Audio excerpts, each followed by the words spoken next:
Marie-Claude, elle n'était pas autorisée. OK. Non, non, mais c'était pas à Marie-Claude que je c'est pas du tout. Là, normalement, là, tout le monde. L'enregistrement est parti?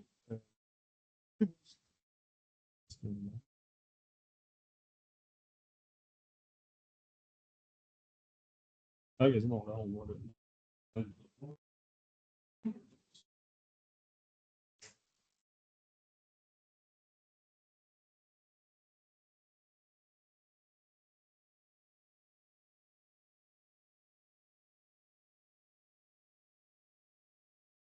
Bon, OK, c'est bon pour moi.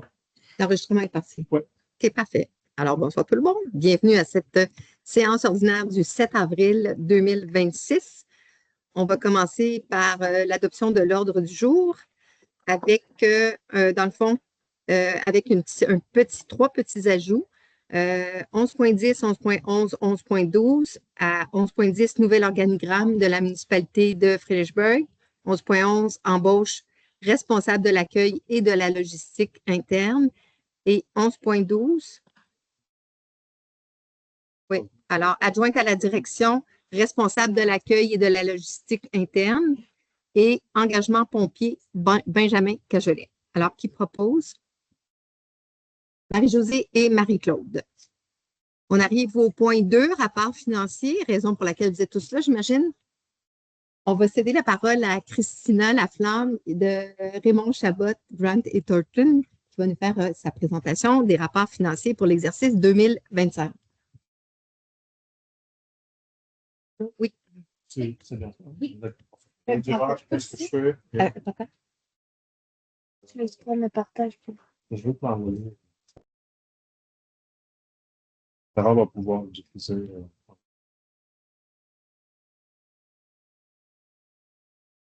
Alors, c'est bon? Merci. Donc, bonsoir à tous.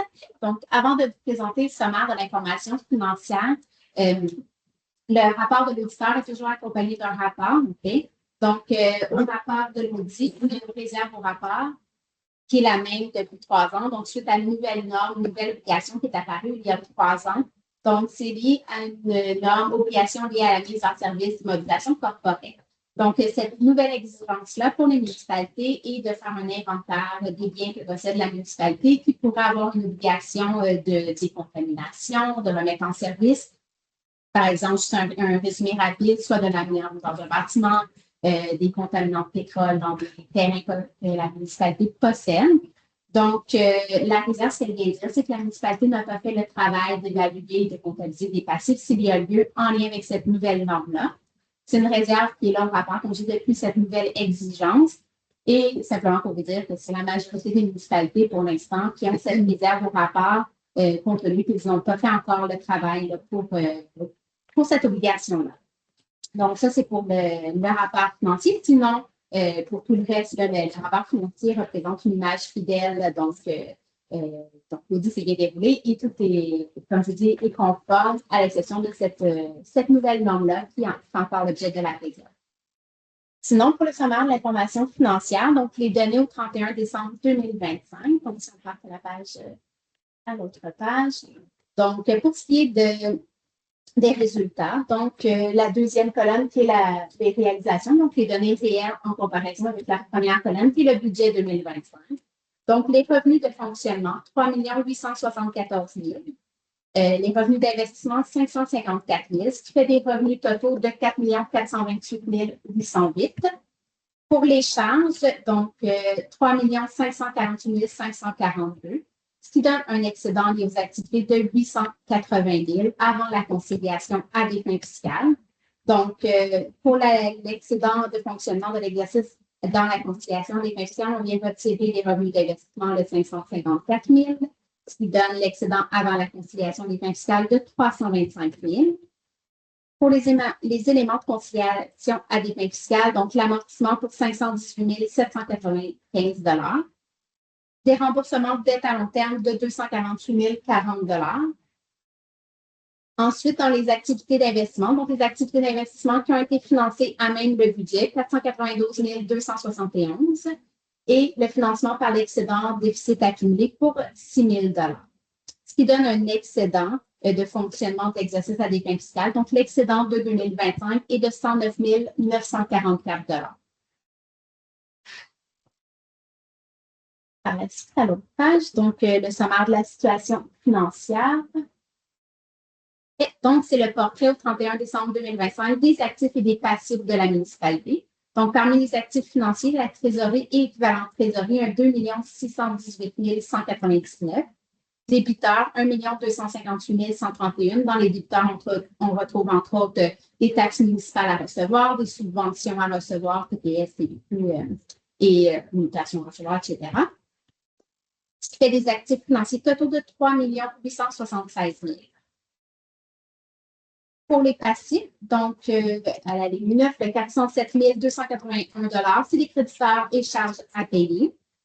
Des revenus reportés pour 43 482 et une dette à long terme dont le solde était de 4 804 000 au 31 décembre 2025.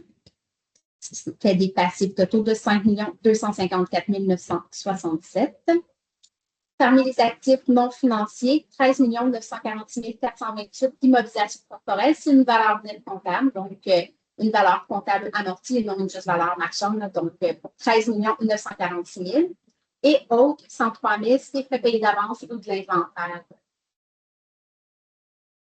La page suivante. Donc, le détail de l'excédent déficit accumulé. Donc, on parlait tantôt d'un excédent de 2025 de 109 000 Donc, l'excédent de fonctionnement non affecté cumulé au fil des années est rendu à 890 671. Il y a un fonds de roulement dans les fonds réservés, la ligne 6 dans la présentation. Donc, 600 000 c'est le fonds de roulement, donc pour des projets d'investissement. Il y a également dans les fonds réservés, seul disponible de règlement d'emprunt permis pour 115 022. Et finalement, à la page suivante,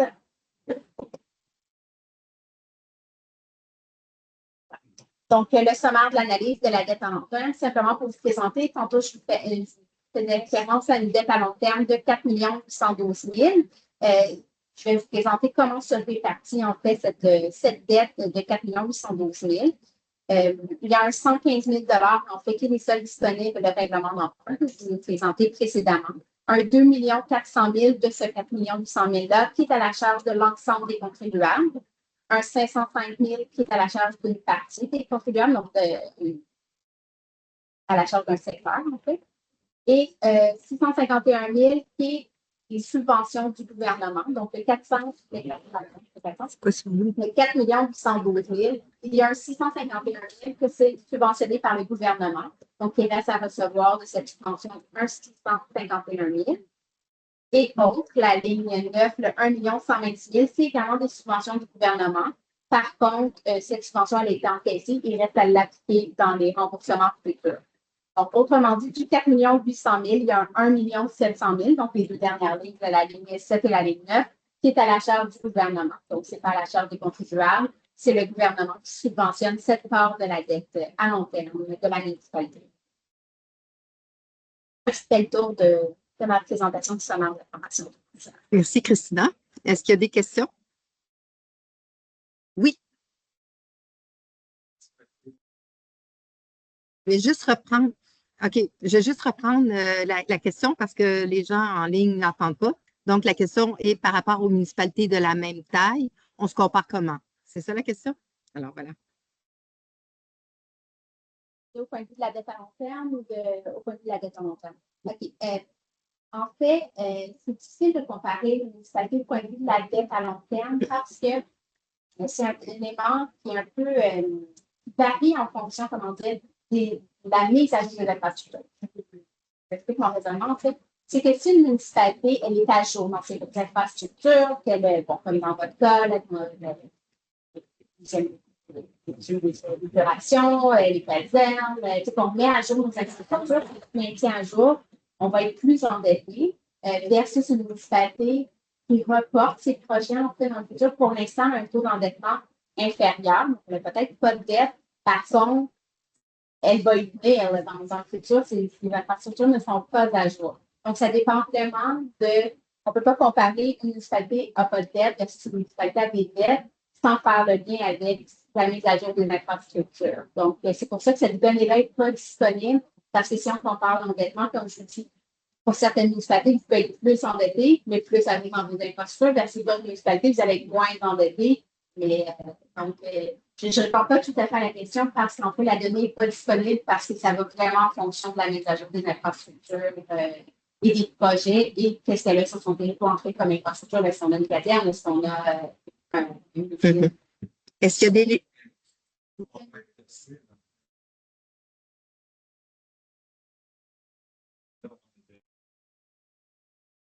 Non, la dette n'est plus de 2 millions. Il y a quand même eu du remboursement de fait dessus, mais il y a aussi, on s'entend que pour la future usine, on s'attend à un taux de subvention assez élevé à 95 %. Le 5 % restant, on a bien l'intention de faire en sorte d'utiliser les autres programmes pour venir couvrir cet aspect, pour ne pas surcharger, évidemment, les citoyens qui ont déjà à finir de rembourser. Ça se termine, si je ne me trompe pas, en 2033. Le remboursement de cette portion de règlement d'emprunt. Donc, on n'ajoutera pas par-dessus un autre règlement pour l'usine d'épuration. Est-ce qu'il y a d'autres éléments de comparaison, Christina, qu'on pourrait utiliser pour… Oui?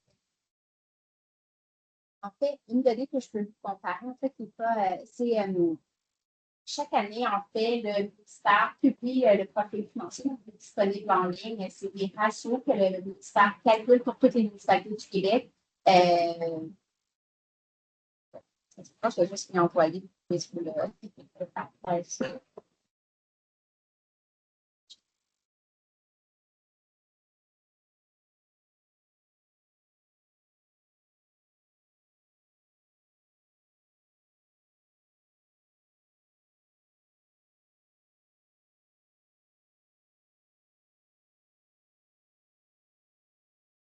Donc, c'est des calculs que le ministère fait à chaque année sur ses rapports financiers. Donc, pour comparer justement là, sur certaines bases, je vais l'expliquer entre elles. Donc, c'est vraiment plusieurs ratios. Là, ce que je vais vous expliquer, par contre, c'est des calculs du profil financier qui ont été publiés à l'automne. Par contre, c'est avec le rapport financier de l'année précédente. Bien évidemment, les rapports financiers de toutes les municipalités ne sont pas encore transmis au ministère avant qu'ils fassent leur calcul. Ça va aller à l'automne prochain. Donc, c'est le rapport financier 2024, mais ça va être publié quand même parce que les dettes étaient quand même existantes. Donc, entre autres, là, c'est sur la même page qui est affichée. Comment?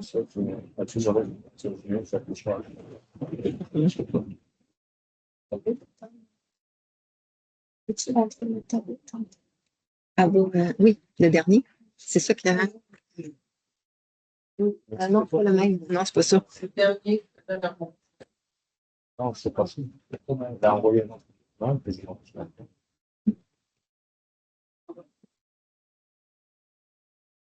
Mais toi, tu peux aller le chercher tout le monde. Ok, là, je fais ça. Ça va, je peux pas.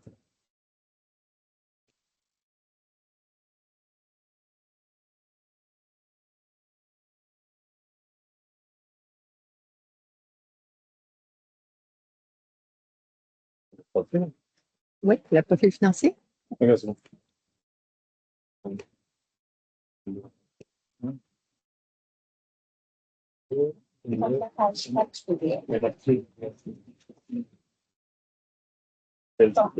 Dans la section du bon voie endettement, là, donc c'est des ratios qui par rapport à l'endettement, comme si par contre, abstraction fait qu'ils ne font pas le lien par rapport à où ils font avec les projets d'investissement. Donc, il y a purement la dette versus les autres données. Donc, vous voyez, la première colonne, c'est les données, comme je dis, de la municipalité avec le rapport financier 2024. Par la suite, la deuxième colonne, c'est des classes de population. Donc, des municipalités de taille similaire en termes de nombre de citoyens. Ensuite, votre MRC, votre région administrative et tout le Québec. Donc, c'est une comparaison en termes de ratio. Donc, comme je vous disais, dans la section endettement total net à long terme, vous voyez endettement total net à long terme par 100 $ de RFU, donc votre solde de dette par rapport à votre 100 $ de richesse foncière de votre municipalité, ça donne un taux de 65 sous. Si on compare versus les classes de population similaires, si vous êtes inférieur, donc les autres sont à 76. Donc, votre dette, en comparaison avec les autres municipalités de même taille, vous avez un taux d'endettement moindre que les classes de population. En fait, pour toutes, là, on voit que le taux est plus haut, que ce soit pour les tailles similaires, pour la MRC, pour tout le Québec, les gens administratifs. Ensuite, on voit l'analyse qui est faite par unité d'évaluation. Donc, vous voyez 3175 pour votre ratio d'endettement par rapport à l'unité d'évaluation. Là, vous voyez que vous êtes plus haut versus les tailles similaires, mais plus bas versus les autres. C'est sûr qu'après, quand on compare en unité d'évaluation, ça dépend. Le territoire, plus des grands terrains, des vastes territoires, moins de personnes au plus carré, si on peut dire. C'est sûr que ça aussi, ça biaise la dette est répartie entre moins de citoyens. Mais par contre, vous voyez que vous êtes quand même inférieur à la MRC, région administrative et tout le Québec. Donc, c'est des ratios, comme je dis, c'est pas parfait parce que ça n'analyse pas si je m'endette pour mettre à jour mes infrastructures ou non, mais par contre, vous pouvez quand même voir que vous êtes en dessous versus les autres classes pour les ratios 2020. Je ne sais pas si ça répond. Oui. Ben, éventuellement, il faudrait qu'il inclue des projets futurs. Mais quand on va y arriver. Des municipalités fortement endettées. C'est pour ça que je vous dis, là, on voit qu'on est inférieur, mais on ne sait juste pas ce qu'on compare avec des municipalités qui sont en retard ou qui sont en avance un petit peu dans ces ratios-là. Je pense que Gilles avait une question. Non. C'est bon? La réponse? OK, parfait. OK, excellent. Je pense que ça fait le tour. Est-ce qu'il y a d'autres questions? Non? Christina, je tiens juste à préciser, d'entrée de jeu, elle mentionnait la réserve qu'il y avait aux états financiers par rapport au fait qu'on n'avait pas fait, comme beaucoup elle te dit la majorité des municipalités, qu'on n'avait pas accompli ce devoir qui nous est maintenant imposé face à nos immobilisations. La majorité, ça équivaut à peu près 90 des municipalités qui n'ont pas complété ça. Je veux juste dire, c'est une grosse majorité de municipalités qui ont décidé d'attendre du soutien du gouvernement pour nous aider à procéder à ces analyses-là qui impliquent éventuellement beaucoup de frais aussi pour la mise aux normes. Alors voilà, ça fait le tour. Ben, merci beaucoup, Christina. C'est toujours un plaisir de vous accueillir autour de la table. Ça, il n'y a pas des chantiers. Non. Pour l'instant. Pour l'instant, non. Bonne fin de soirée. Merci. Alors, on poursuit. Le rapport financier sera déposé, incluant les rapports du vérificateur interne pour l'exercice 2025. 2.2, attestation, programme d'aide à la voirie locale, volet entretien des routes locales. Je suis un peu étonnée de voir le point là, mais en fait, OK. Donc, Commande dépôt. Mais... OK. Dans le fond, c'est ça. On vient attester qu'on suit tout ce qu'il faut pour, dans le fond, répondre aux exigences qui nous sont demandées par le ministère des Transports à l'égard de la compensation de 238 862 $ qui nous est versée en 2025 pour l'entretien du réseau routier. Alors, on va faire la reddition de compte. Ah, que les états financiers, voilà. OK, je comprends. Donc, tout est dans tout. Le rapport est déposé en même temps. Et qui propose? Ben oui, qui propose? Un dépôt en général. Marie-Josée et Sarah. 3.1, adoption du procès-verbal de la séance du 9 mars. On a lu, des connaissances, des commentaires, des questions ou un... Gilles propose? Oui. Et...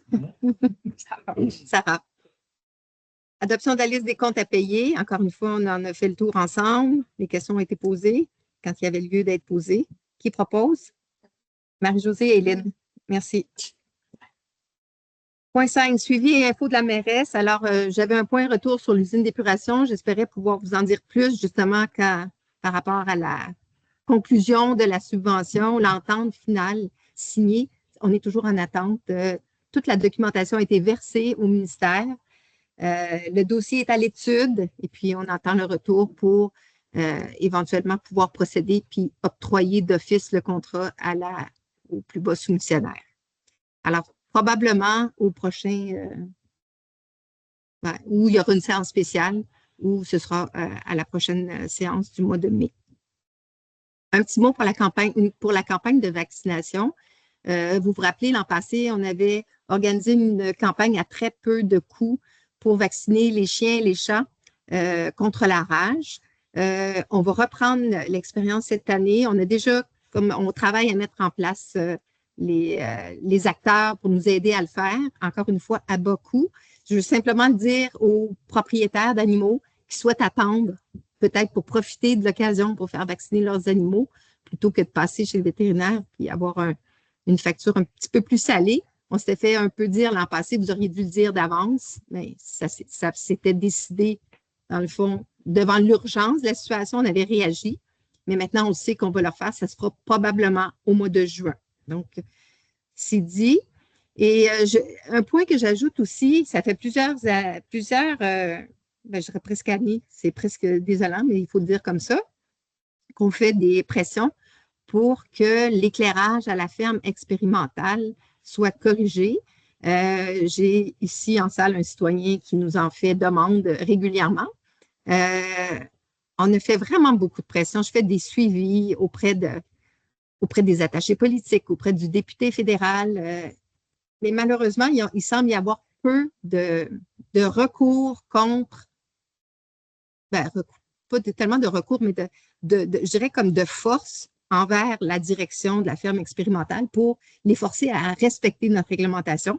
Alors, ce que je suggère, c'est une pétition. On met en place une pétition en bonne et due forme.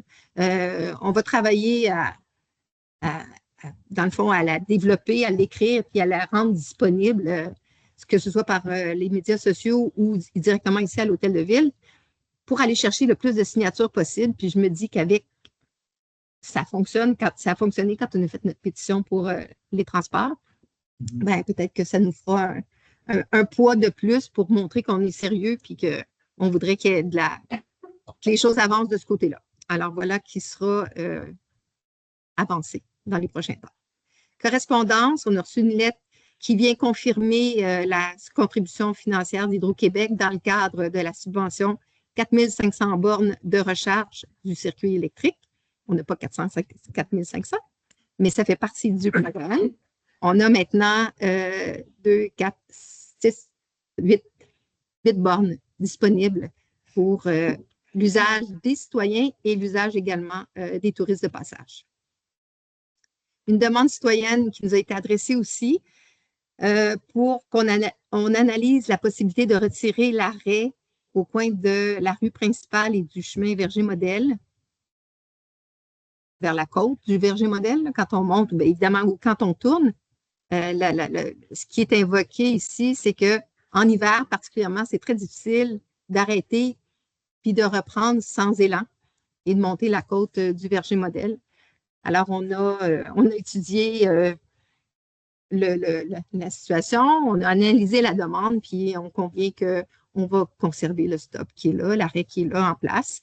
Le Verger-Modèle n'est pas peut-être un petit peu plus à pic en partant, mais je veux dire, la rue de la Liberté est aussi une rue qui est très à pic.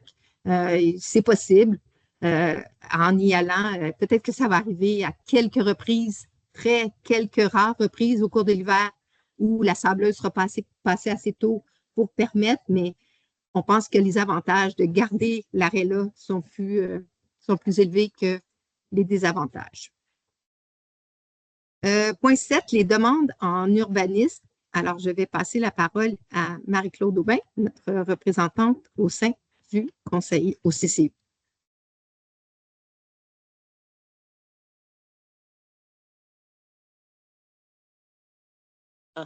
Voilà. Bien, bonsoir tout le monde.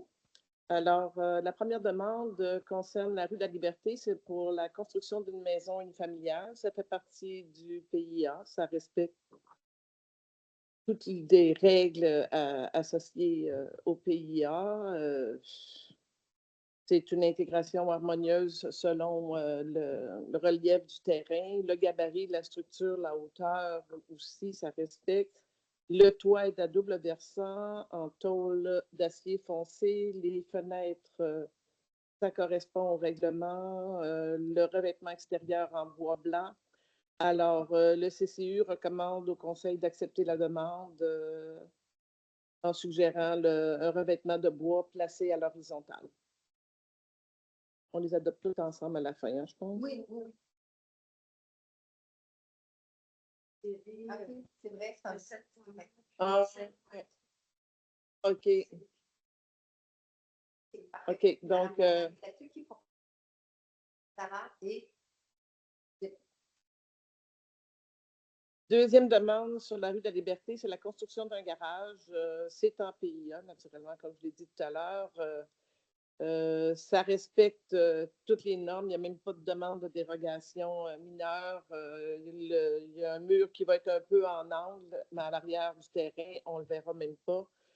Le toit est à double versant. La gabarit, la structure, la hauteur respectent les normes. Le bâtiment va être noir. Alors, le CCU recommande au Conseil d'accepter la demande de construction.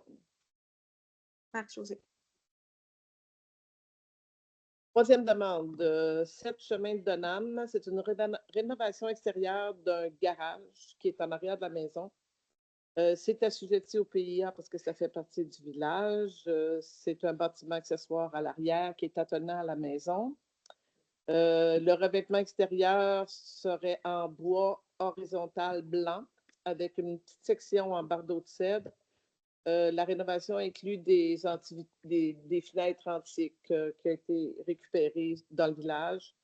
La maison est jaune, mais le blanc s'intègre très, très bien à la maison. Alors, on recommande d'accepter. ce point. Oui. Comme d'emblée, on aurait voulu le spécifier. Marie-Josée Lavant-Beaulieu et Lynn Arcan déclarent leur intérêt. On peut se prononcer. Parfait. On n'est plus obligé de sortir de la salle comme avant. Là, tu as déclaré dans le fond, l'intérêt en cause. Alors, sur ce point, qui propose Sarah? Le 4 rue principale, c'est une rénovation extérieure. Est-ce que c'est aussi. Non, OK. OK. Alors, c'est des installations de portes. C'est assujetti au PIA qui vise une intégration harmonieuse du bâtiment. Les portes sont blanches. Ça s'harmonise avec les portes déjà existantes. Alors, la porte est même logique de la placer là. Alors, le CCU recommande l'approbation de. Marie-Josée. Et la dernière demande, c'est le 2 et 4 rue de l'Église. C'est l'affichage pour les 2 clochers. L'affichage. Alors, c'est assujetti naturellement au PIA. L'affichage est en bois de couleur blanche avec les lettres en vert. Le toit de l'édifice est vert, alors ça s'harmonise quand même bien. Ça va être en façade du bâtiment sur la rue principale. Le luminaire, l'éclairage est déjà là avec le luminaire qui était là. Elle remplace finalement l'affichage qui était déjà là avant. Alors, c'est conforme, on recommande d'accepter la demande. Une belle unité quand même. Oui, oui, il n'y a pas trop de problème. Merci.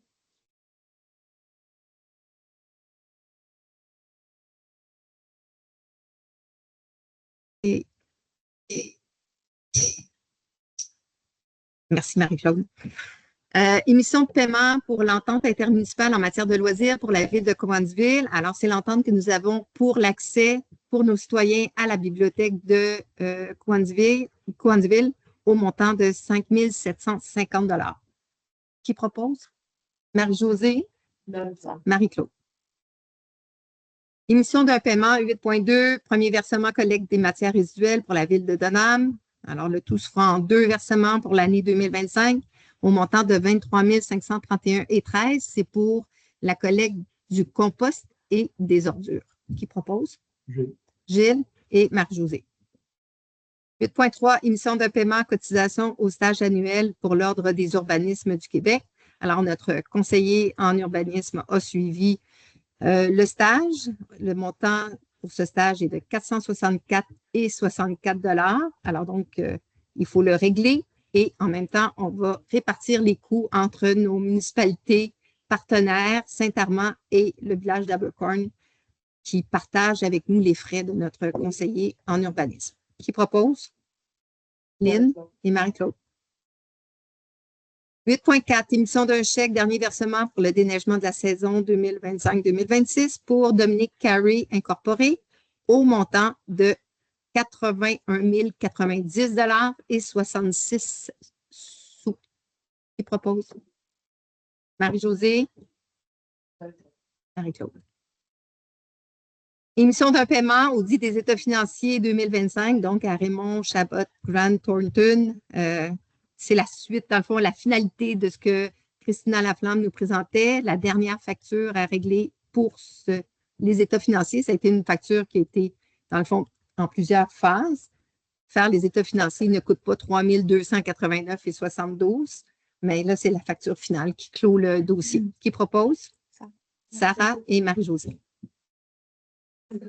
Émission de paiement, restauration des contre-fenêtres de l'église Bishop Stewart Mémorial pour le projet du Conseil du patrimoine religieux du Québec, qui est subventionné par le Conseil du patrimoine religieux du Québec et pour l'Église. C'est à l'ordre de Marc Cournoyer qui a fait le travail d'ébénisterie sur nos contre-fenêtres pour un montant de 570 $ exempt de taxes. Qui propose? Marie-Claude et Lynn. 9.1, offre de service. Étude de faisabilité et préparation d'une demande de subvention, projet de paysage humanisé, Nature Action Québec. Alors, ça ici, c'est un super beau projet. On a été approché par, la municipalité de Fredericksburg a été approchée par Nature Action Québec pour qu'on participe à cette espèce de projet qui vise à donner une identité à Fredericksburg qui est celle de paysage humanisé.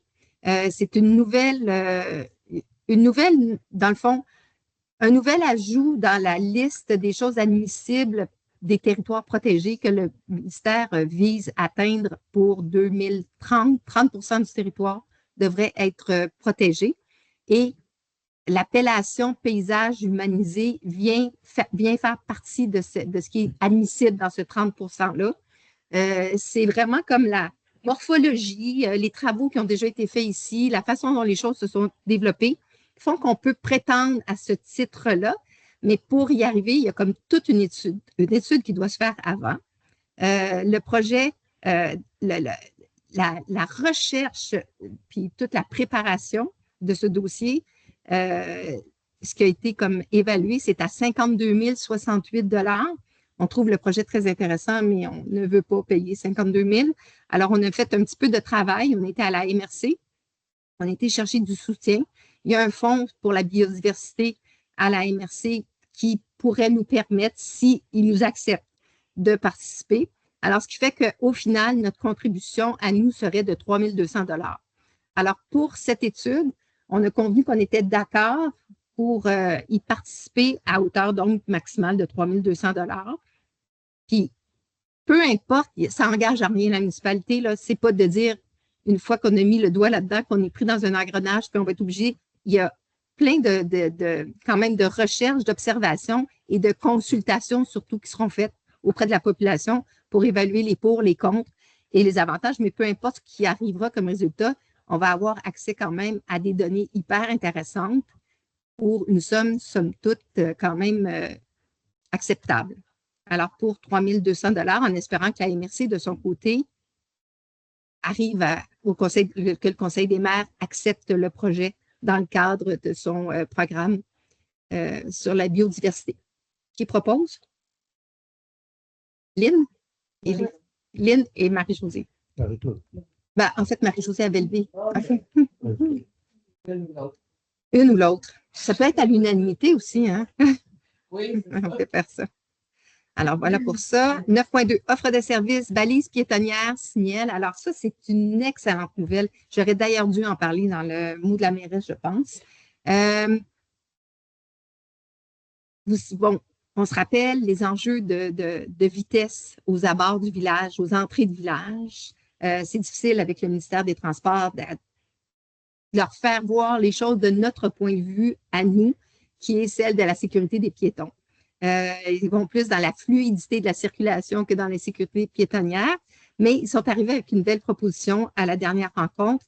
On a le droit d'installer des balises sur la route du ministère, donc aux 4 entrées du village. On va pouvoir installer les balises avec entrée de village, 50 km, en amont, évidemment, sur autant du côté de la 237 sud, 237 nord. Sud-nord. C'est ça. OK, merci. 237 sud, 237 nord, chemin Saint-Armand ou chemin de Donham. Donc, je pense que ça va vraiment, avec les balises en centre de route, venir faire comprendre aux gens qui arrivent vraiment dans un lieu habité, qu'il y a lieu de ralentir.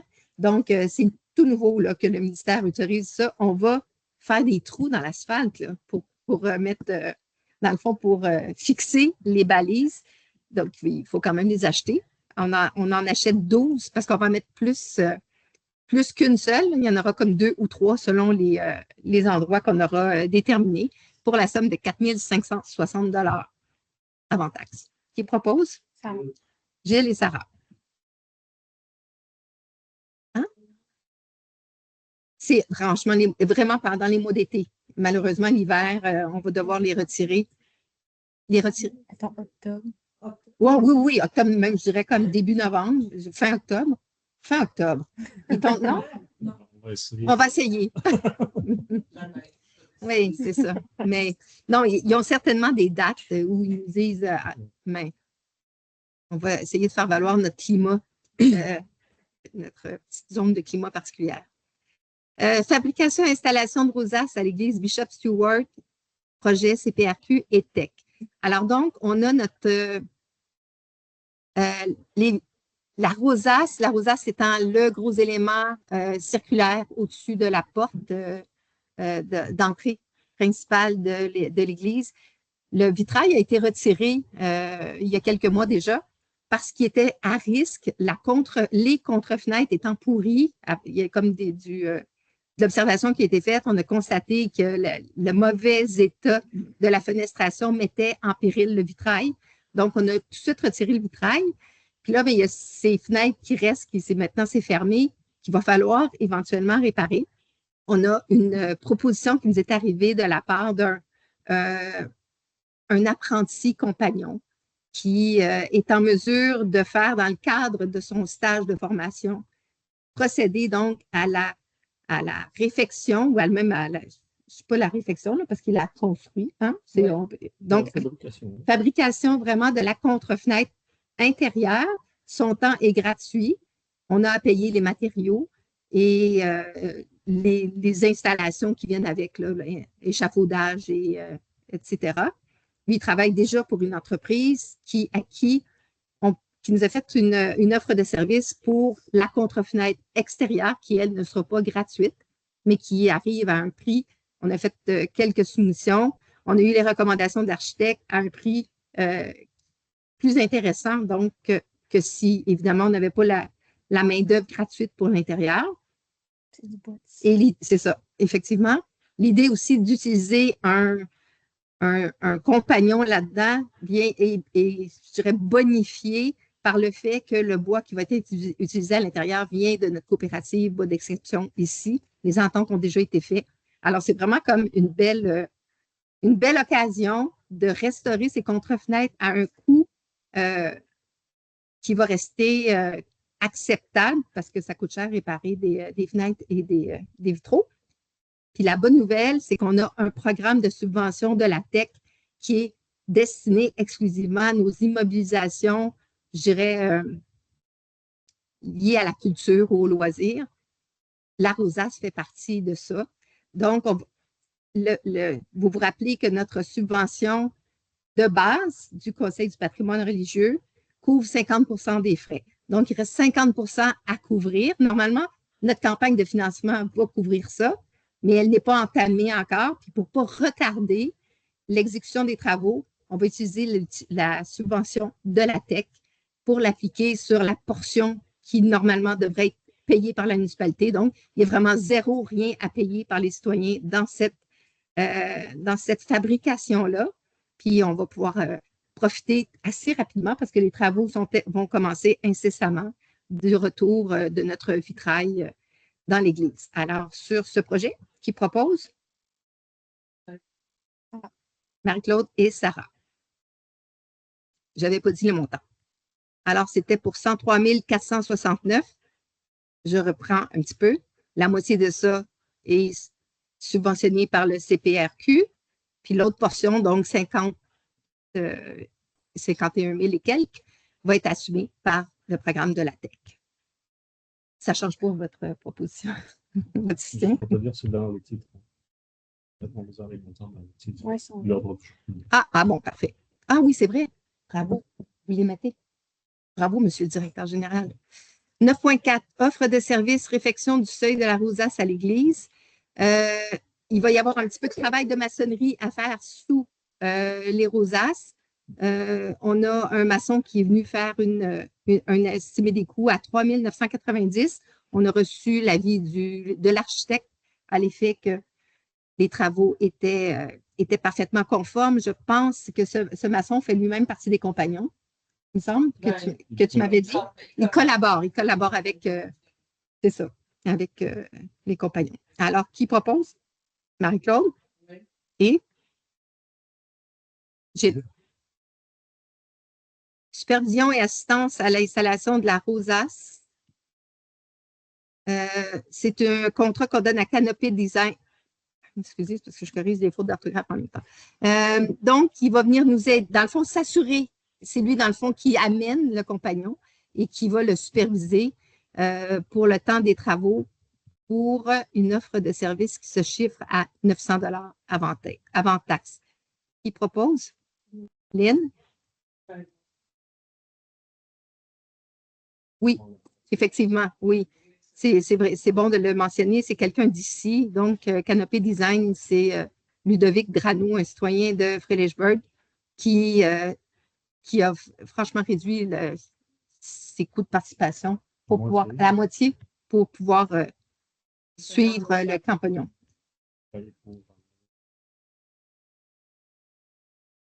Son don à la communauté. Oui, dans le fond, c'est une façon de contribuer, effectivement. Bon, OK, c'est bon. J'ai fini de corriger faute. Règlement politique 10.1, adoption du règlement sur l'occupation et l'entretien des bâtiments. L'avis de motion avait été donné à la séance précédente. On a eu notre consultation publique à ce sujet-là. Donc, il s'agit maintenant d'adopter le dit règlement. Qui propose? Ah oui, une mention, effectivement.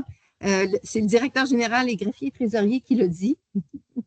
L'article 14 a été modifié afin d'apporter des précisions sur le pouvoir d'inspection. C'est le seul changement qui est apporté au règlement depuis l'avis de motion qui avait été donné. Oui, effectivement. Qui propose? Marie-Josée et Hélène. Adoption du règlement édictant le code d'éthique et de déontologie des élus municipaux. Encore une fois, l'avis de motion avait été donné déjà. Aucun changement n'est apparu au règlement depuis l'avis de motion. Qui propose? Sarah. Marie-Josée. Le règlement établissant les règles de constitution et de régie interne des comités consultatifs. On a apporté quelques petits changements à ce règlement. L'avis de motion avait été donné en mars. Maintenant, on adopte le règlement. Gilles? Sarah. Maintenant, un avis de motion à donner pour le projet de règlement décrétant la tarification pour le financement de certains biens et services. Alors donc, ici, ce règlement qui existe déjà, on veut rétablir les tarifs qui sont facturés aux citoyens ou même à des tiers, pas que les citoyens, pour l'utilisation de nos équipements et de notre main-d'œuvre et de certains de nos services. Qui donne avis? Marie-Claude. Dépôt d'un procès-verbal de correction portant sur le règlement RM 330-2025-2 concernant la circulation et le stationnement. Alors donc, parfait. Alors donc, on corrige coquille, c'est un règlement qui concernait la circulation et le stationnement qui avait été adopté au mois de janvier dernier. 11.1, dépôt du rapport des élus ayant suivi les formations obligatoires. Alors, je suis très heureuse de vous dire que l'ensemble des élus ont suivi les cours, les formations obligatoires et je suis encore plus heureuse de vous dire qu'on les a tous réussis. Alors, il y avait 2 formations, une sur l'éthique et la déontologie et une autre sur le rôle des membres des conseils municipaux et sur le système municipal. Alors, c'est un dépôt. En 11.2, on a un appui à la MRC de Brome-Missisquoi. Donc, on retourne un peu en arrière. Je vous parlais pour le programme de paysage humanisé auquel on veut souscrire par le biais de la MRC. Il faut qu'on, dans le fond, qu'on appuie à la MRC le dépôt de notre demande pour dire qu'on veut qu'ils viennent nous aider à aller de l'avant avec cette étude portant sur, je dirais, le label paysage humanisé qu'on propose de faire sur notre territoire. Et puis, c'est aussi une façon de dire qu'on s'engage, s'ils nous donnent l'argent, nous, de notre côté, à payer le 3 200 $ qu'on a déjà voté et dire qu'on va les aider à travailler, à le faire. On va apporter nos ressources humaines et nos efforts. Alors, qui propose? Marie-Josée Hélène. 11.3. Dépôt de demande d'aide financière pour des projets locaux de vitalisation, le volet 4 du FRR, Fonds Région et Ruralité, pour le service du greffe. Alors, on en aura 2 de fil un peu semblables. C'est ceux qui nous suivent sont coutumiers du fait. C'est pour, dans le fond, joindre à notre projet les municipalités de Saint-Armand et le village d'Abercorn pour qu'on participe ensemble à ce fameux programme qui vient donner des subventions quand on partage nos services municipaux. Il s'agit ici du service du greffe plus particulièrement. Donc, on s'engage à dire qu'on va faire toutes les choses bien correctement avec nos partenaires. Qui propose? Sarah et Gilles. La même chose ici, on dépose notre demande d'aide financière pour, cette fois, le service de trésorerie, toujours avec les mêmes partenaires, Saint-Armand et le village d'Abercorn. Qui propose? Lynn? Marie-Josée. 11.5, dépôt de demande d'aide financière, projet particulier d'amélioration du programme d'aide à la voirie locale. Alors ça, c'est un fonds discrétionnaire qui est mis à dans le fond, qui est accessible chaque année quand on dépose les projets qui s'y conforment. On est là-dedans, là. Il faut les déposer très rapidement. Alors donc, c'est pour autoriser le directeur à déposer la demande d'aide financière auprès de notre députée, ministre Isabelle Charest. Qui propose? Marie-Josée et Marie-Claude. OK.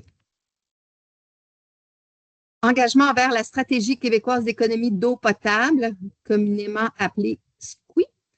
Alors donc, on s'engage comme municipalité à suivre le programme d'infrastructure municipale d'eau Primo qui prévoit des majorations du taux d'aide financière quand on s'engage à respecter les critères de cette stratégie québécoise qui vise à économiser l'eau potable. Donc, on veut économiser l'eau potable, on pense que c'est intéressant, puis on veut avoir la prime qui vient avec quand on le fait. Alors, on dépose notre demande à cet effet. Qui propose? Sarah et Marie-Josée. 11.7, confirmation d'intention d'entreprendre une démarche municipale. Une démarche municipalité amie des aînés, alors ce qu'on appelle la MADA, est mise en place de conditions préparatoires. Alors, c'est un programme auquel la municipalité a déjà souscrit autour des années 2016, si je ne me trompe pas de mémoire. Oui. 2016. Puis, on souhaite renouveler avec, dans le fond, la volonté du comité consultatif société de retrouver les bases de ce programme-là et de faire en sorte de remettre les aînés au cœur de notre démarche, de notre plan d'action auprès des citoyens. Il y a des subventions qui accompagnent la mise en œuvre. Alors, nous, dans le fond, le comité va se préparer à bâtir le comité de base, dans le fond, à regrouper le comité de base, à être prêt dès que les demandes de subvention vont ouvrir. Ils vont être prêts à déposer leurs demandes, seront faits prêts et bien outillés pour aller de l'avant. Alors, et là-dedans, on propose donc, on doit nommer un conseiller autour de la table qui va être le représentant de la municipalité comme responsable du dossier MADA. Et on propose que ce soit Gilles Odette, notre conseiller municipal, qui est le représentant du conseil au sein du comité de société. Alors, qui propose? Marie-Josée et Marie-Claude. Alors, c'est fait. Le chapeau t'est donné. 11.8. Approbation et autorisation de signature pour le contrat d'assurance collective RBC Assurance. Alors, donc, on doit actualiser notre contrat d'assurance collective et on doit le signer. Qui propose? Marie-Josée et Sarah. 11.9. Démarche philanthropique, Église Bishop Stewart Mémorial, recours à une ressource externe. Alors donc, comme on a engagé une firme qui va nous accompagner dans cette grande campagne philanthropique, c'est déjà fait.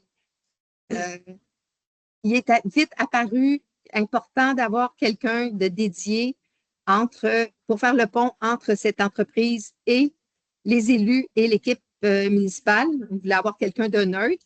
On a une citoyenne extrêmement engagée, Sophie Deveau, qui est donc résidente de la municipalité, une membre active de la communauté qui a accepté de prendre le relais et d'assumer ce rôle comme coordonnatrice, dans le fond, sans lien hiérarchique, mais coordonnatrice et pivot de cette campagne. Alors, il s'agit on veut formaliser la chose, la nommer correctement. Alors, qui propose? Oui, effectivement, mandat exercé à titre bénévole. Marie-Josée et Sarah. 11.10, nouvel organigramme de la municipalité. Alors donc, conseil municipal toujours préoccupé de renforcer l'organisation et la pérennité. Hein? Ça n'apparaît pas dans le. OK. Ben, c'est des points qui étaient ajoutés. Oui, c'est des points qui ont été ajoutés en début. Donc, et de voir à la pérennité de notre appareil administratif, tout en maintenant l'équilibre budgétaire, je tiens à le souligner. Donc, on voit qu'il y a lieu de revoir notre organisation et de retoucher l'organigramme. Donc, on veut autoriser notre directeur général à créer et combler un poste d'adjointe à la direction, responsable du service client et de la logistique interne. Et donc, de façon à lui permettre aussi à l'autoriser de créer, de combler non, j'ai rien dit, c'est bon, c'est ça. Donc, à implanter le programme de formation adapté aux exigences de la nouvelle employée. Disons les choses comme elles sont. Alors, qui propose? Marie-Josée et Sarah. Alors, à 11.11, une fois l'organigramme créé, on embauche l'adjointe à la direction responsable de l'accueil et de la logistique. Responsable du service client et de la logistique interne. La reformulation fait partie de la révision d'organigramme. Alors donc, il y a un processus de sélection, il y a des rencontres qui ont été faites, on a rencontré quelques candidats. Je dois dire qu'on a eu de très belles candidatures, vraiment très de haut niveau. Le choix est vraiment pas facile, mais en regard des conclusions du comité de ressources humaines qui était composé de Lynn Arcan, Sarah, du directeur général et de moi-même, on a convenu que la municipalité engage Catherine Lavallée comme à titre d'adjointe à la direction. Responsable du service client et de logistique. Responsable du service client et de la logistique interne. Qui propose? Lynn, Sarah. 11.12, engagement pompier, Benjamin Cajolet. Donc, considérant nos articles, notre règlement qui concerne la protection et la sécurité contre l'incendie, on a une recommandation de notre directrice du service incendie à cet effet, donc d'engager au sein de la brigade Benjamin Cajolet au titre de pompier auxiliaire. Qui propose? Marie-Josée et Marie-Claude. 12.1, nouvelle obligation de qualification en arboriculture. Alors, je vais faire ça court. On a appris par l'entremise de l'Union des municipalités du Québec qu'une nouvelle norme était maintenant exigée de la part du gouvernement quant à l'obligation d'avoir un certificat de qualification en arboriculture. pour faire des travaux au sol pour toutes les personnes exécutant pour le compte d'une municipalité des travaux à partir du sol ou d'une échelle.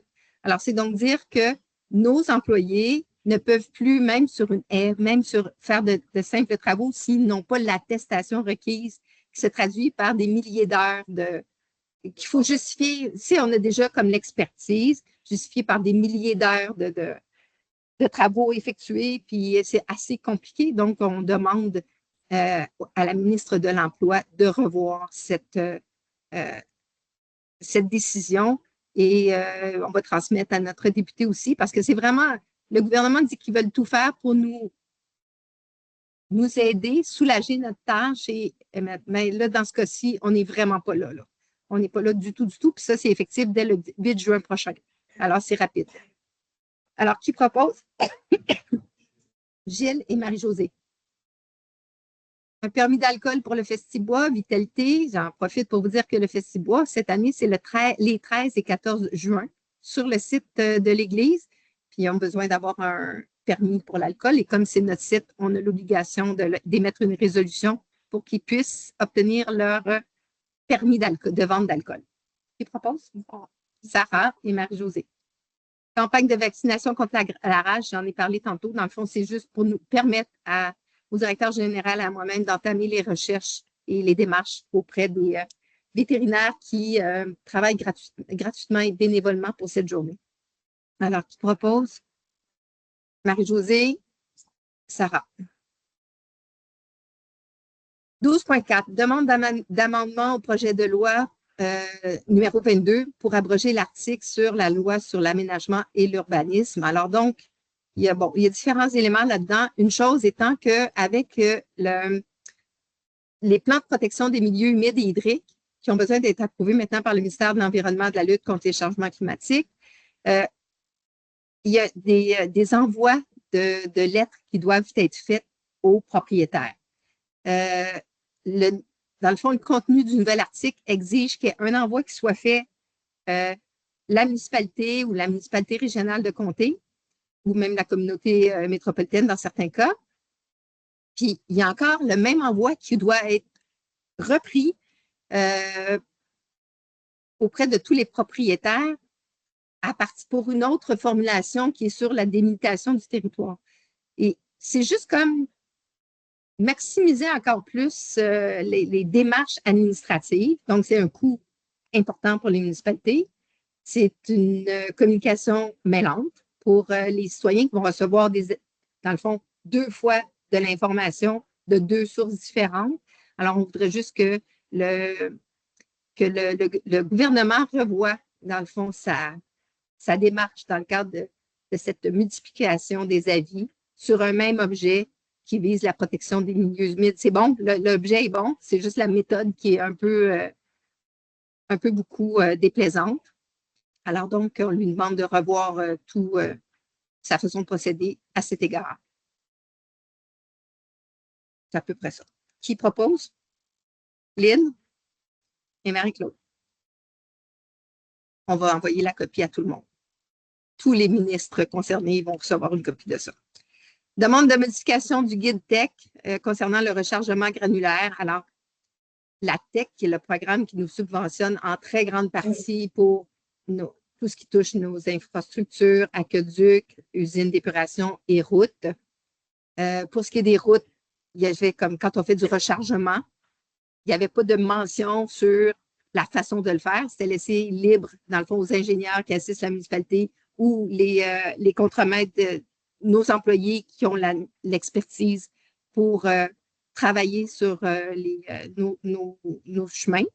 Alors, le nouveau guide de la TEC vient spécifier qu'on doit avoir quand on fait du rechargement, on doit avoir 300 mm, donc 30 cm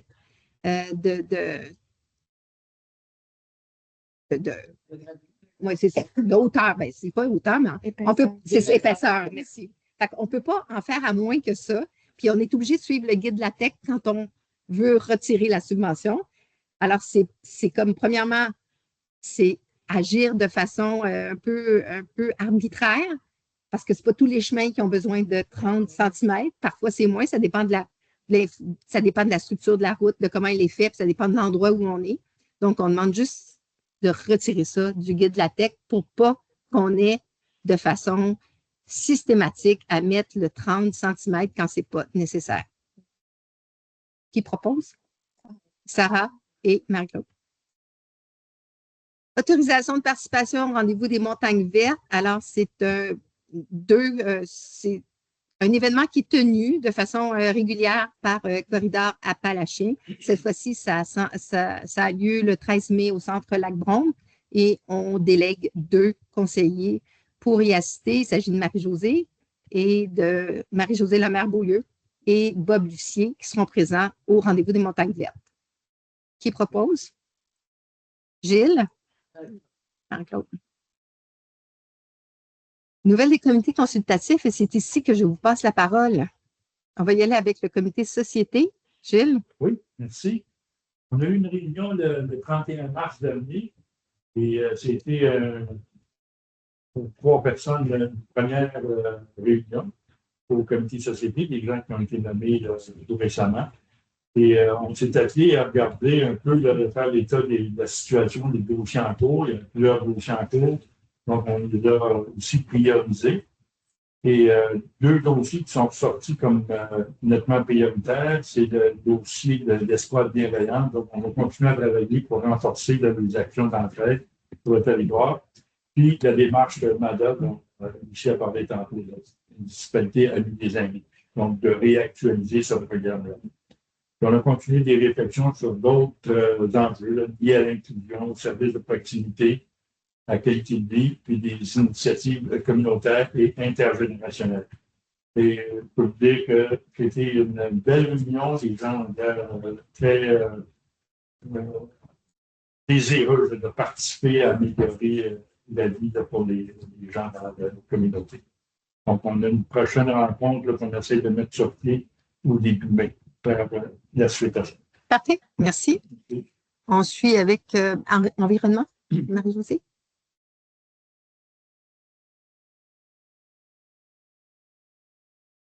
Est-ce que vous m'entendez? Oui. C'est bon. Pour nous, dans le fond, ce qui s'en vient très prochainement, c'est le 18 avril. Comme je l'avais mentionné la dernière fois, on n'oublie pas la collecte des déchets pour le Jour de la Terre. On se rejoint au Parc Godou pour rapporter nos déchets. Puis, il va y avoir, comme l'année dernière, des citoyens sur place avec des trucs.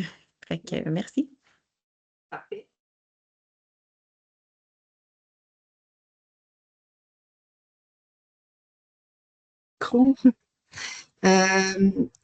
J'ai perdu mon texte. Marie-Josée, je pense que ton. Lynn, culture et tourisme. Oui, parce que tu as vu que tu préparais quand même, tu étais prête. Alors, excuse-moi. Non, Marie-Claude, excuse-moi. Je pensais que je faisais ça.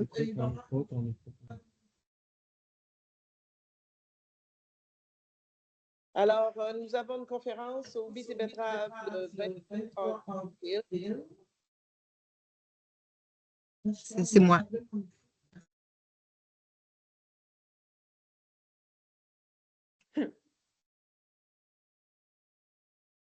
Ça met mon son, je comprends pas. OK.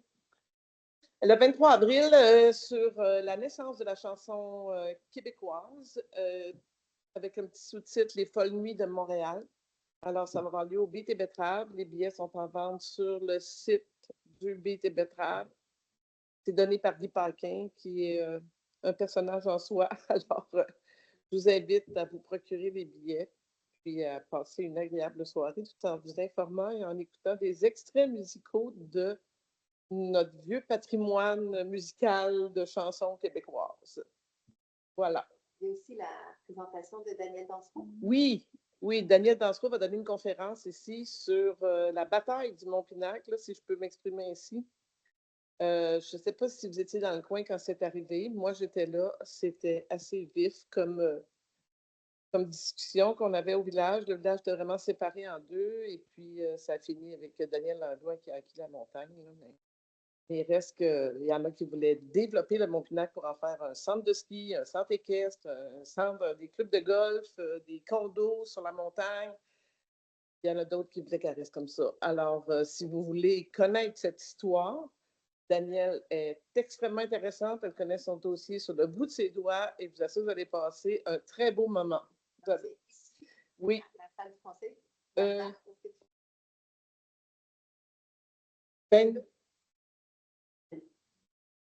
22 avril.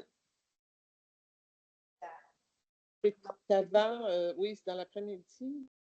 16h, 16h30. 13h. C'est 10 puis c'est payé comptant ici à l'entrée. Alors, ayez un 10 en mai. Voilà.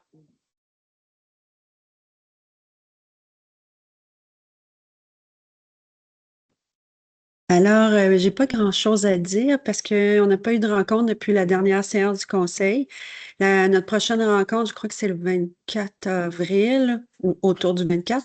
Puis, on a un bel ordre du jour. Donc là, je vais avoir plus de choses C'est parfait. C'est bon, on à se dire. reprend donc la prochaine.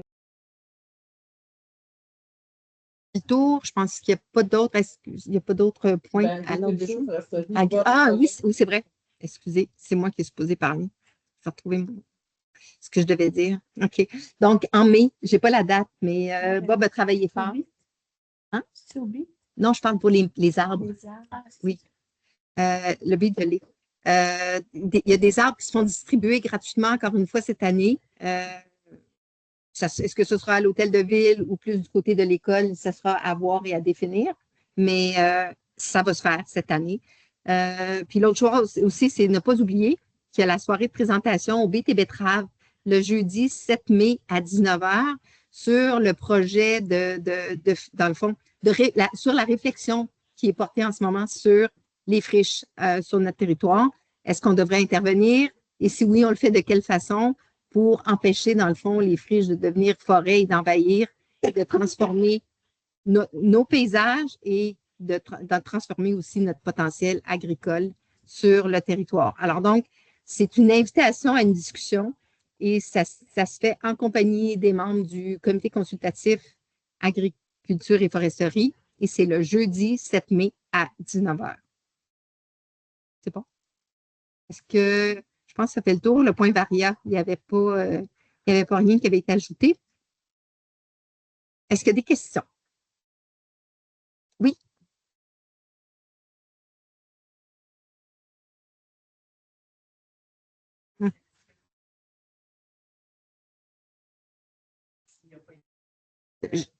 Je vais répéter parce que juste pour être sûr que les gens comprennent. Donc, la question porte sur le passage de camions, dans le fond, chargés de troncs d'arbres, assez lourdement chargés, pour savoir si le pont aurait pu être affecté par ça. Je vais laisser le directeur général répondre là-dessus parce qu'il a fait les démarches auprès du ministère à cet effet-là.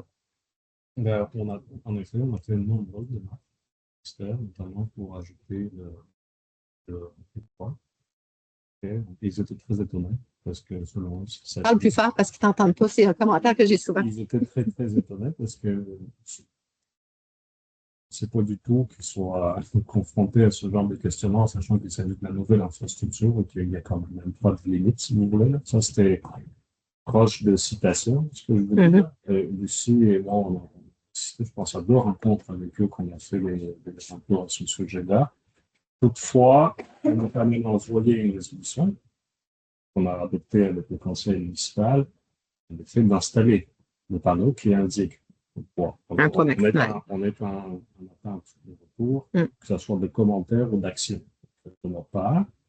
Et ensuite, il y aura d'autres travaux à faire, un petit peu de correction.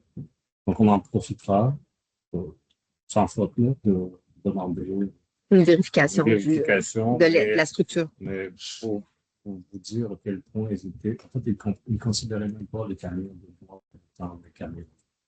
C'est pour vous dire à quel point ils étaient certains de leur infrastructure. Exact. Donc, parce que au début, quand ils ont eu fini le pont, il y avait une affiche de 22 tonnes. C'était pour l'ancien pont. Non? Non? Il l'avait mis expressément? Oui. OK.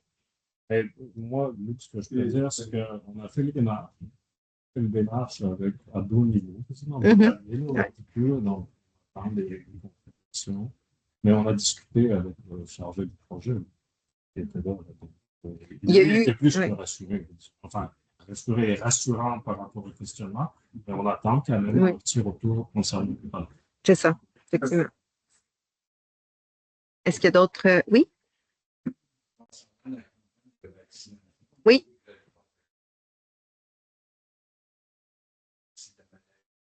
Oui, on va leur demander en même temps. En fait, il y a différents partenariats.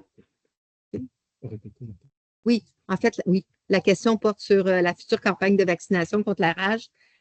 Savoir, dans le fond, s'il y a quelque chose qui va être fait aussi pour la maladie de Lyme.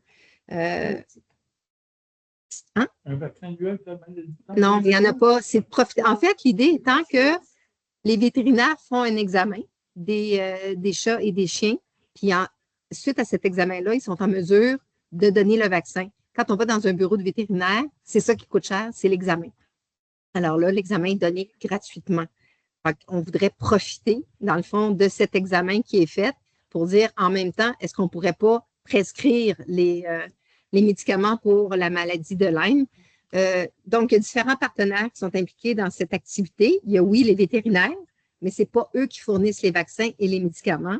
C'est la SPA des cantons. Alors, le lien est à faire avec la SPA des cantons, à savoir, en plus des vaccins à faible coût que vous nous fournissez contre la rage, êtes-vous en mesure de vous, dans le fond, de vous munir de pilules pour je pense que ce serait comme tellement logique, sensé et efficace. Puis de la même façon aussi, ils peuvent toujours arriver avec les puces, ils peuvent installer les puces aussi. Ils viennent avec ça pour, pas les puces animaux, mais les puces pour repérer. Alors, mais là, on y a pensé, puis on va se pencher sur la façon de faire en sorte que ça arrive. Au moins, pouvoir voir la prescription. Je pense oui. Aux médicaments qu'on met dans le OK, oui, c'est ça. Il y a mieux des commentaires en ligne. C'est beaucoup moins cher que chez le vétérinaire. Mais ça prend une prescription. OK. Mais ça, de ce côté-là, si c'est la prescription, bien, de ce côté-là, il faudrait le voir avec les vétérinaires. Je ne pense pas qu'il y ait d'enjeu à cet égard. Oui. Pour l'éclairage? Oui, ben, je trouve que, ben, merci, j'apprécie, mais on va continuer vraiment parce qu'il y a de quoi à faire là-dedans. Là. C'est pas acceptable. Oui? Essentiellement, en fait, la seule fois où ils ont voulu nous parler, ils ont dit ça, oui. Les autres fois, c'est zéro réponse. Il n'y a pas de retour, il n'y a pas de suivi. Ils ne nous répondent pas, ils nous ignorent complètement.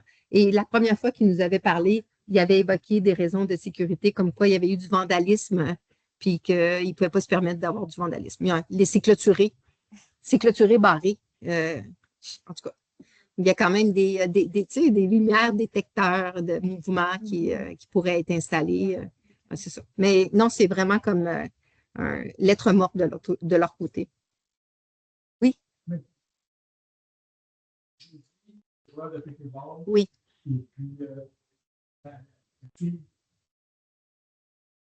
Oui.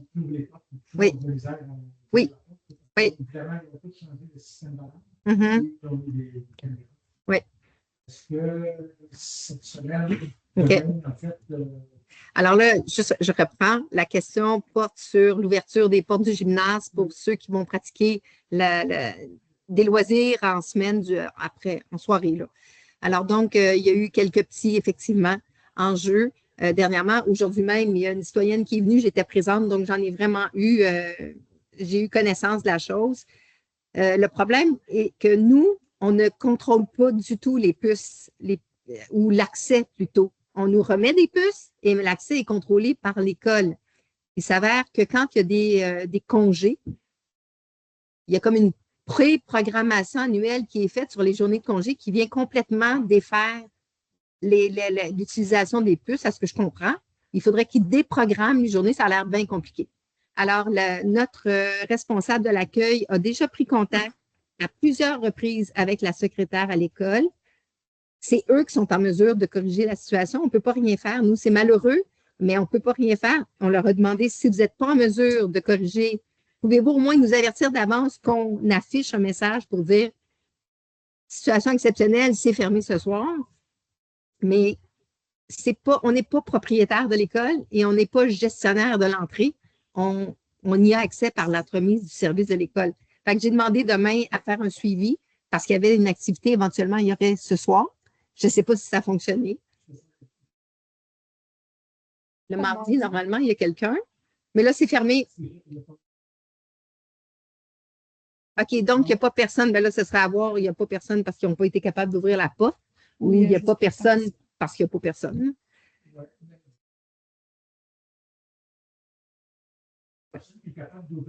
Non, on ne peut pas faire de chez elle. OK. OK, mais là, il n'y avait pas de surveillant à ce moment-là. Moi, c'est ce qu'on me dit là, ce matin. Et c'est que oui, il y a quelqu'un du service de garde qui avait débarré la porte à distance. Mais là, je n'avais pas compris que c'était à distance. Je pensais que c'était. OK. OK.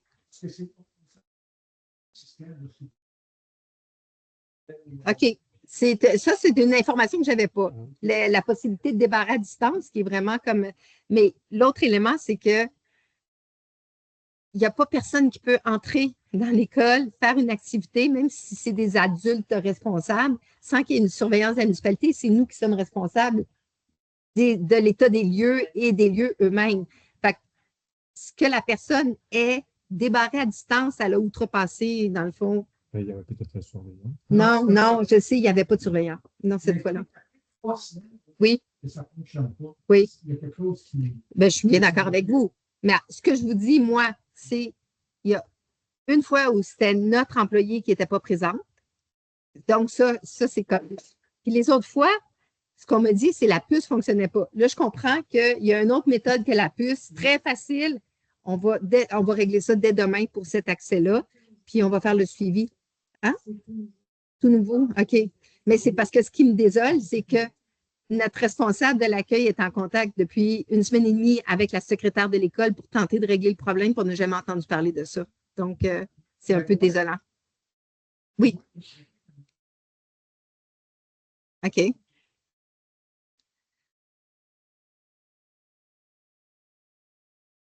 C'est vrai que la madame a dit, ben, on va t'ouvrir la porte, je ne te connais pas. Je dis, c'est vrai que tu ne me connais pas. Puis si tu ouvres la porte, c'est une marque de confiance. À la fin, quand elle a fini de jouer la semaine passée, je l'ai rappelé pour lui dire, regarde, on est parti, on a fermé la porte. OK. Là, ce que je vais vous demander, c'est comme ça rentre trop dans ça rentre dans l'opérationnalisation de la chose, là, puis ça ne relève pas des élus. Moi, ce que je vais faire, c'est mon rôle en tant que mairesse, je vais faire le suivi là-dessus demain, puis je vais m'assurer que les choses fonctionnent. Maintenant, si vous voulez prendre la responsabilité, je vais vous laisser régler ça avec la direction générale, qui verra à mettre en place la procédure qu'il faut. C'est hors de mes compétences, mais moi, ce qu'on va faire de notre côté, c'est s'assurer que les choses roulent. C'est juste ça que je veux dire. Oui, allez-y. Oui. Attendez, votre question, c'est est-ce que vous payez pour quoi? Je veux juste préciser. La location, oui, on paye à l'école le montant, je crois, de mémoire, 3 280 par année pour la location du jeu. Non, le service, c'est vous avez accès au local. En plus, on paye une surveillante pour ouvrir, fermer, s'assurer que de la bonne tenue des choses. Là, je sais qu'il y a une journée où elle n'était pas là, mais OK. Oui, c'est ça. Exact. Moi, je suis d'accord avec vous. Il y a quelque chose de vraiment pas correct là-dedans. C'est à corriger. C'est notre partenaire privilégié. C'est certain qu'on va trouver une manière. Il y a d'autres manières de s'organiser ou de responsabiliser l'échange de services. Et ça a toujours fonctionné. Il n'y a pas de raison qu'on ne trouve pas de solution. Et comme Lucie a mentionné, on n'était pas averti de la gravité de problème de 3 semaines de suite. C'est pas normal, ce n'est pas du tout ni dans nos habitudes de mettre les gens devant la porte fermée. Écoutez, ils ont une nouvelle directrice, ils viennent de changer le système d'accès. il y a plusieurs enjeux techniques qui peuvent Ouais. entrer en fonctionnement. Et il y a quand même des principes d'entente communs avec l'école au niveau on va dire, de partage de responsabilités. Avec l'ancienne direction, il a été convenu qu'il y ait toujours un responsable municipal. C'était une exigence. D'avoir quelqu'un qui représente la municipalité et la relation contractuelle avec la municipalité soit présent. Pour l'instant, ce principe-là n'a pas été rediscuté. Donc, on n'est pas là à trouver des bénévoles pour ouvrir des portes. Si l'école est ouverte à ce mode de fonctionnement, on va y songer, on va voir comment il va fonctionner. Exact, c'est ça. Peut-être que vous serez capable de désigner comme la personne qui ouvre les portes. Écoutez, je ne veux pas m'engager. Mais moi, je suis capable pour les 2-3 prochaines semaines. Là, s'il doit y avoir une personne de responsable, je m'engage pour les 2 semaines. Oui. Je ne m'engage pas à l'année. Ouais, on y va avec des solutions pérennes, donc on va voir comment est-ce qu'il est possible. C'est pas qu'il nous manque du monde. Là. Oui. On a 12 employés, on a 12 ados responsables qui vont démontrer qu'ils sont tout à fait capables de fournir le service. Il y a forcément un petit problème technique. On va régler demain. Je vous dis, on n'était juste pas mis au courant de la durée de problématique. Ce n'est pas qu'il y a manque d'engagement de la part de l'école ou de la municipalité. C'est ça. On va trouver la solution à ça. Parce que normalement, oui. La personne qui a la charge d'ouvrir la porte devrait théoriquement vous voir, vous téléphoner. Mais, je suis capable d'ouvrir la porte. Oui, mais ça, elle l'a fait. Donc, elle l'a fait auprès de notre responsable de l'accueil. Puis moi, j'ai su ce matin que ça faisait un petit bout de temps que ça durait. Mais notre responsable de l'accueil écrit et appelle à l'école depuis 2 semaines puis n'a pas de retour. C'est là où je ne comprends pas ce manque de communication parce qu'en général, on se texte puis c'est instantané. Oui, à partir du moment où on a conscience du problème, on va le régler demain au niveau de cette communication. Puis pour l'ouverture, ça va être encore plus simple si ça peut être ouvert à distance. Mais, je suis désolé, mais on va. Mais oui, vraiment désolé.